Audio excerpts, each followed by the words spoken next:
കേരളത്തിൽ ബി.ജെ.പിയുടെ ഏക എം.പി തൃശ്ശൂരിൽ നിന്നുള്ളതാണ്. ഈ വട്ടത്തെ തൃശ്ശൂരിൻ്റെ സാധ്യതകൾ എന്തെല്ലാമാണ്, എങ്ങനെയാണ്? ബി.ജെ.പി ഹൃദയത്തിലേറ്റിയ കേരളത്തിലെ ആദ്യത്തെ ജില്ല തൃശ്ശൂർ ജില്ല. അന്ന് മുമ്പും നമുക്ക് എം.പി കിട്ടിയിട്ടുണ്ടെന്ന് ചോദിച്ചാൽ പണ്ട് മൂവാറ്റുപുഴ എന്നൊരു മണ്ഡലം ഉണ്ടായിരുന്നു. എറണാകുളം ജില്ലയും പ്രധാനമായിട്ട് എറണാകുളം ജില്ലയാണ് അതിനകത്ത് വരുന്നത്. മൂവാറ്റുപുഴ മണ്ഡലത്തിൽ പണ്ട് പി.സി. തോമസ് എന്നൊരാൾ ജയിച്ചിട്ടുണ്ട്. അങ്ങനെ ഒരു കാലമുണ്ട് എൻ.ഡി.എയുടെ സ്ഥാനത്ത്. അദ്ദേഹം കേരള കോൺഗ്രസിൻ്റെ ഒരു യൂണിറ്റ് രൂപീകരിച്ചാണ്. പക്ഷേ ബി.ജെ.പി താമരചിഹ്നത്തിൽ ആദ്യമായിട്ട് ജയിച്ചേക്കുന്നത് തൃശ്ശൂരാണ്. ആ തൃശ്ശൂർ മണ്ഡലത്തിൽ അന്ന് സുരേഷ് ഗോപി ഉണ്ടാക്കിയ സാധ്യതകൾ അതുപോലെ ഇന്നും നിൽക്കുകയാണ്. അത് നോക്കുകയാണെങ്കിൽ എനിക്ക് എടുത്തു പറയാൻ പറ്റിയ 3-4 കാൻഡിഡേറ്റ്സ് ഉണ്ട്. ഒന്ന്, തൃശ്ശൂർ ടൗണിൽ പത്മജ വേണുഗോപാൽ, ലീഡറിൻ്റെ മകൾ. അതെ, മുൻ മുഖ്യമന്ത്രി കെ കരുണാകരൻ, ലീഡറെന്ന് വിശേഷിക്കപ്പെട്ടിരുന്ന കരുണാകരൻ്റെ മകൾ. അവർക്ക് അന്ന് തൊട്ടുള്ള രാഷ്ട്രീയ ബന്ധങ്ങളും വ്യക്തിബന്ധങ്ങളും അതുപോലെ തന്നെ നിലനിർത്തിക്കൊണ്ട് വിജയത്തിലേക്ക് അവർ നടന്നെടുത്തുകൊണ്ടിരിക്കുകയാണ്. കാരണം കരുണാകരൻ്റെ ഒപ്പം നിന്ന് കരുണാകരൻ്റെ എല്ലാ രാഷ്ട്രീയതന്ത്രവും മനസ്സിലാക്കി അദ്ദേഹത്തിൻ്റെ ബന്ധങ്ങളെല്ലാം നിലനിർത്തിക്കൊണ്ട് പോയിരുന്നത് മകനായിരുന്നില്ല, മകളായിരുന്നു. ഇതാണ് ഞാൻ കേട്ടേക്കുന്നത്. ആ ബന്ധങ്ങൾ വളരെ വ്യക്തമായിട്ട് സഹായിക്കും. പിന്നെ മറ്റൊന്ന്, മണലൂർ മണ്ഡലം. ഈ സുരേഷ് ഗോപി അവിടെ ജയിച്ചപ്പം ആ വിജയത്തിന് ചുക്കാൻ പിടിച്ച് പുറകെ നിന്ന് പ്രവർത്തിച്ചൊരു വ്യക്തിയുണ്ട്.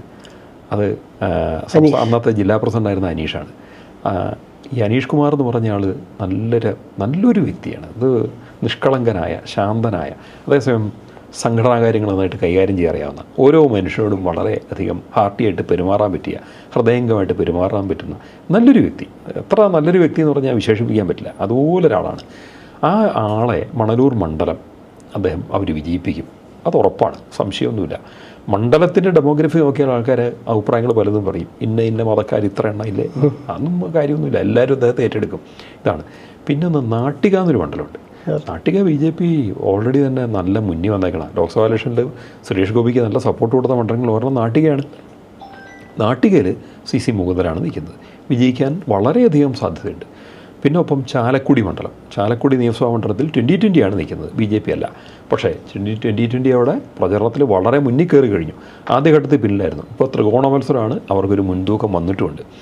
പക്ഷേ ഏറ്റവും അധികം ഇത്തവണ ശ്രദ്ധിക്കപ്പെട്ട ഇതൊന്നുമല്ല, ഗുരുവായൂരാണ്. നമ്മുടെ ബി.ജെ.പിയുടെ സ്റ്റാർ ക്യാമ്പയിനർ ഗോപാൽജി, അതെ, മിന്നുന്ന പടക്കുതിര എന്ന് പറയണം, അദ്ദേഹം നടത്തിയ ഒരു ക്യാമ്പയിൻ. പുള്ളി ചില വിഷയങ്ങൾ അവതരിപ്പിച്ചു. അദ്ദേഹം മുന്നേ വെച്ച വിഷയം ശരിക്കും കേരളം ഏറ്റെടുത്ത് ചർച്ച ചെയ്തു. ഓർക്കണം, അദ്ദേഹം മുന്നിൽ വെച്ചത് കേരളത്തിൻ്റെ മനസാക്ഷിയും മതവും തമ്മിലുള്ള ബന്ധം ചോദ്യം ചെയ്യുന്ന ചില ചോദ്യങ്ങളാണ്.